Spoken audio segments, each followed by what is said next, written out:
Good morning, students. We can continue the exercise 6.3. Next question, case number 10.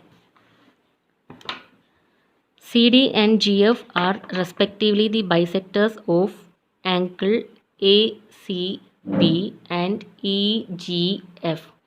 So CD, this line, and GF, where is GF? This line, sorry, GH, this line. Okay, these two are the bisectors of the angle ACB.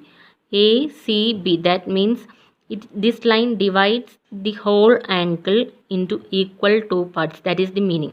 And GH, which is divides the angle G, this into equal two parts. That means this equal to this one.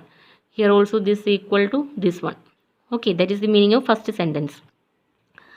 Such that D and H lie on sides. So D is lies on the side AB, H is lies on the side FE. First of all, try to understand the meaning of question. Okay, so this is lies on the side EF.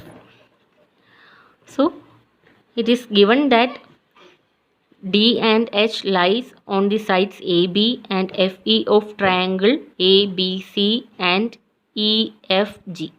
Okay, respectively. If triangle ABC is congruent to FEG, this triangle is congruent to, that means this is similar to this triangle. We have to prove that CD divided by GH is equal to AC by FG. Triangle DCB is congruent to HGE, this one. And again triangle DCA is congruent to triangle HGF. Okay, so these three we have to prove. So I am redrawing the figure here for the better understanding. So first we have to prove that CD divided by GH is equal to AC divided by FG. So in this question, given that this triangle ABC is congruent to triangle FEG, so we can write corresponding angles are equal, correct, and corresponding sides are proportional. That is the property of two congruent triangle. So I am writing corresponding angles are equal. Angle A is equal to this angle F. Angle B, this angle is equal to angle E, and angle ACB, the whole angle, is equal to angle FGE, this whole angle. F is this one. Okay, this is F. So FGE. So I written it as one angle is equal to corresponding another angle. So three angles I written like that. So we can write angle ACB. ACB is equal to angle FGE, right? Correct. So this is the bisector of this angle, this is the bisector of this angle. That means this is equal to this one, then it should be is equal to this one also, this one also. All these angles are, smaller angles are equal. So we can write here angle ACD, this upper side angle ACD is equal to angle FGH. I am taking only the upper side, this angle and this angle, equating it as equal. So we can write the reason angle bisector. And next is next pair DCB. Angle DCB is equal to angle HGE, this angle, same reason, angle bisector. Okay, so next I am taking the triangle ACD and FGH, this upper side triangle, this one and this one. Okay, ACD and FGH. We can write angle A is equal to angle F. Already we written here. A is equal to angle F. Next, angle ACD is equal to FGH. We proved here, correct? So we can written here angle ACD is equal to FGH. So one angle is equal to another angle, one angle is equal to another angle. So by using AA, angle criteria, we can write these two upper side triangles.